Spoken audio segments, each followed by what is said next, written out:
So, tell me about your early life and cattle ranching. You can talk to me. Okay. As when I was a little girl, ever since I was a little girl, my life had a lot of animals in it.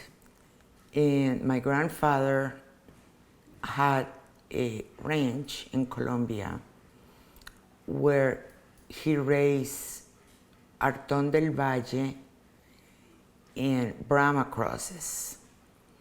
And ever since then, I was interested in cattle. When I grew up and I came to the United States, I married Phil Johns, who had a herd of Hereford cattle. And later on, we bought a farm that used to be owned by Sherbrooke Incorporated, who were the breeders of Shoshone. And looking at the cattle that were left in the farm and the cattle that my husband still had, I saw the difference between the Herefords and the Angus.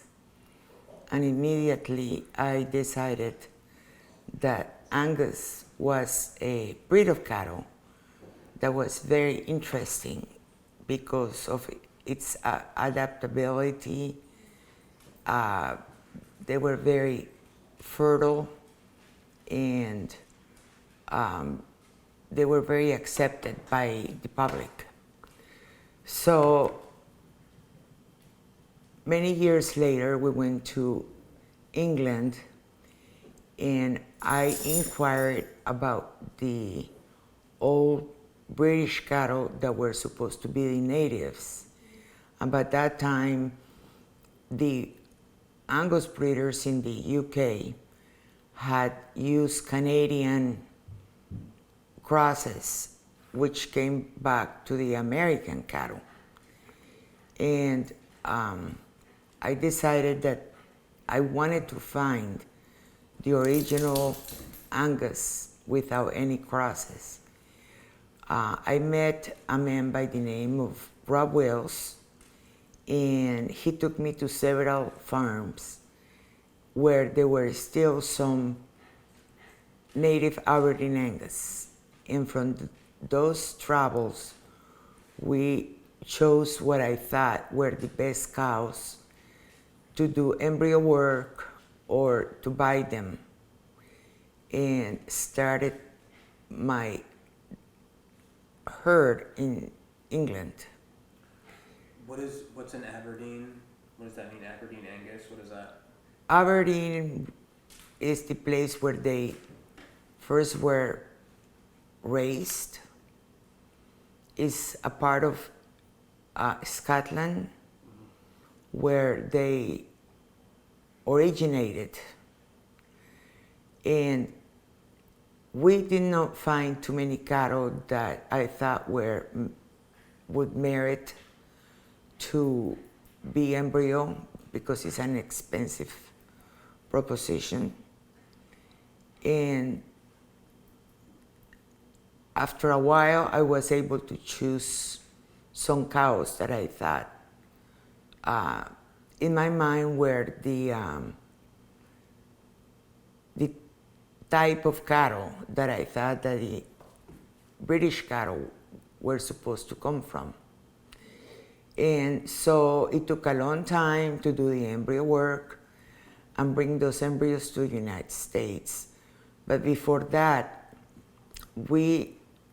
I took a man by the name of Matthew Lane, who did ultrasound in the cattle that were produced by the cattle that I had bought.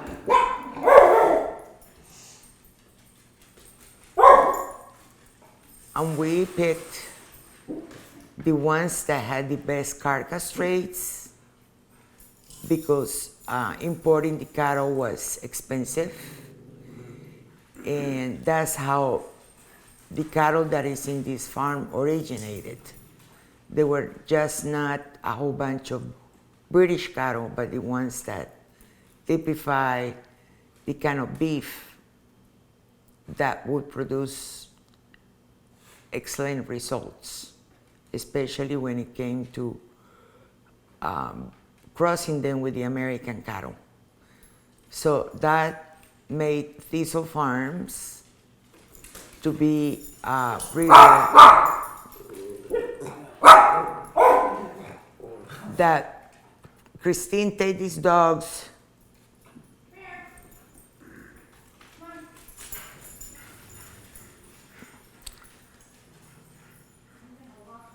That would produce the best beef possible in a live animal. And we are doing some work in live carcass in regard to the typification of this cattle. And so we have a small herd of 20 British cows that I believe can produce the best beef in the world. Okay, tell me some of the characteristics of these cattle that, like, a couple of the reasons why you believe they're the best. The number one, the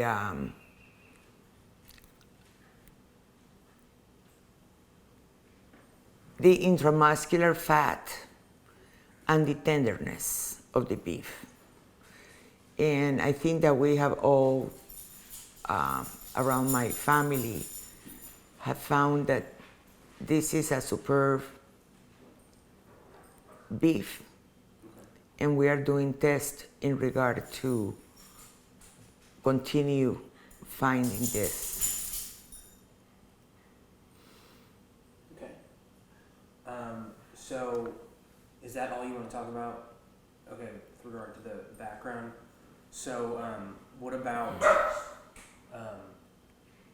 So why don't you talk about your move from having 1,000 acres and 500 head of cattle to this, and why you did that, and what you're focusing on now here? Well, we had a big herd of cattle, 300 head of red and black Angus. But as I became older and it was harder to get help, I decided to retire, and we went from Ohio to Virginia to the farm where we are now, and just keep a few that would keep me busy and would allow me to continue looking for the perfect Angus cattle. So you're still in search for the perfect Angus cattle, or are these cattle you have here better than the ones you had in Ohio? In regard to the beef, yes. Okay. And they don't grow as fast as the American cattle do, and they don't produce as many pounds at harvest as the American cows do, but the quality of the beef is much better. Okay, and so part of having this smaller herd allows you to focus on, since you're retired, quote unquote, allows you to focus on breeding border collies, or raising and training border collies? Well, another thing that I found was how the border collies can help farmers to manage their cattle. And since I was basically by myself, I brought some border collies from Scotland and England to help me in that quest, and I became enchanted with the breed of dogs that can be so helpful in a farm, and so interested in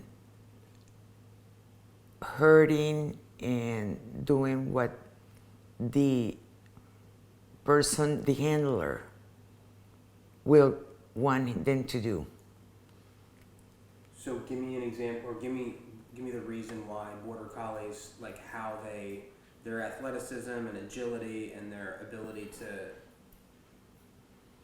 herd cattle. I don't know what is so great about the border collies. They're intelligent. Number one, they are very intelligent. Number two, they can read you very well. They can read commands easily, and they are a great asset, especially when you are moving cattle, or also making groups of cattle. They do the work of two people without, the hassle of having to hire people to do the work. That's a good answer. So aren't you gonna like basically sell them, or? I am gonna keep a couple of the ones the pups that I just brought in them, which means that we imported the female who was bred to a champion dog in Europe, and then the rest of them are going to be sold. We'll see how this goes because this is pretty new to me, and I may become a breeder of border collies in this country. I have joined the Virginia Border Collie Association. The people are great and very helpful in getting the dogs where they should be. And I'm very excited about the group and learning from them. They're like, hey, let me come over here and make as much noise as possible. And now that you're retired, you probably work harder than 95% of people, period. Probably 98, to be honest. Why do you do this? Like, why don't you just move to Florida? It's just my love for animals. I cannot imagine living away from nature and see how things are evolving on Earth. And I love this kind of life. In Florida we have golf courses that have gators. That's like nature, right? That's funny. So what are your tell me about your morning chores. Tell me about what you do when you wake up and you. The first thing I do is I, of course, feed the animals and be sure that they are all okay. And then after that, they get some exercise. And we do the same in the evening. Now that it's hot, you kind to do it in a shorter period of time because border collies and animals in general suffer because of the heat. But it's just a labor of love to be sure that everything is okay at the farm and that the animals are happy and well taken care of instead of being just a production. And but at the same time is keeping them comfortable and being able to produce as much as they can because of the care that you take of them. So you're trying to give them a good life, and this is like a part of you. You couldn't. So, but like, can this stuff be taught? Could you take, a retired real estate agent from Florida and teach them how to do this stuff, or is this like in your blood? This is what you've been doing your whole life. You couldn't take someone like me, probably. I mean, with a gun to my head, I can do anything, right? But like, tell me about like why this is a part of you. Like, you've been doing it for how long? And All my life. But I think that uh, people have the perception that farmers don't care about their animals. And generally speaking, that's not true. We do care for the welfare of our animals. Some more than others, because keeping the animals the way that I do is more expensive than what many people do. But seeing them grow and propagate and get better with each generation is something that is very satisfying. I can teach somebody to go through the motions, but I think that that is very much engraved in the personality.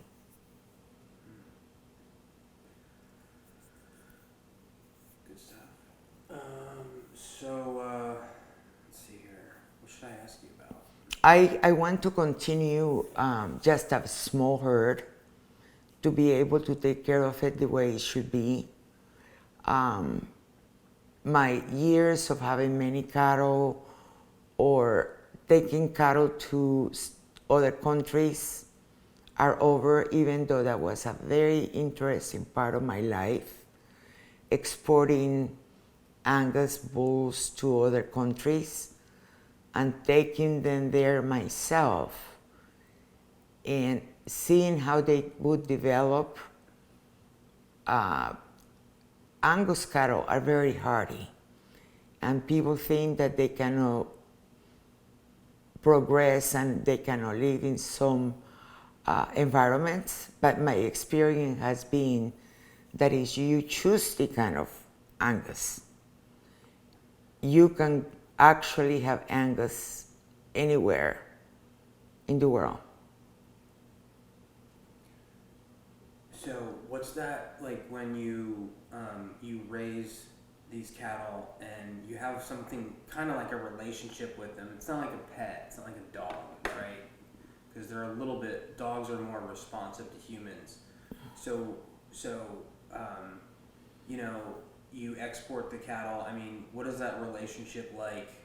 And what does it feel like to either send them to harvest or export them to another country? You care about the animals. I've seen it, and you love them. What does that feel like to see them go and to see them depart? Well, that's the final reason why we have cattle, because we are a meat-eating society. But I think that the person that acquires one of these animals in another country is actually going to take good care of them, and they are going to see how they relate to their own herds. And that is very satisfying to see how they adjust and help other farmers in the world. I made an experiment taking some embryos to Colombia and raising two native Colombian breeds, very adapted to the tropics and the Andes. And even though it was a very short experiment, we found out that they did very well in comparison with the Artón del Valle and the oh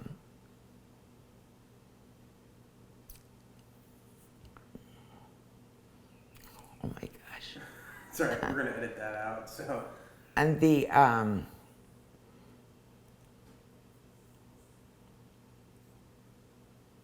forgot the name of the other one.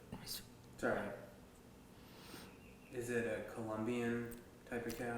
It's cattle that were taught to taken to the tropics Okay. when Christopher Columbus went, and they developed in the tropics. The other breed of cattle are better adapted to the tropics because of their being there and have been developed for hundreds of years. The name of those cattle are Romo Sinuano, and they are great cattle, and they compare to the Angus very well. No more. No more. You done? No. Okay.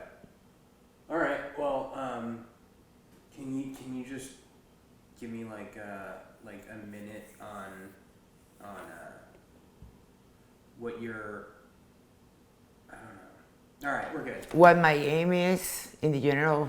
Yeah, like if there, I mean, are you just going to continue to create small herds and? No, I am just going to keep this herd and see how people that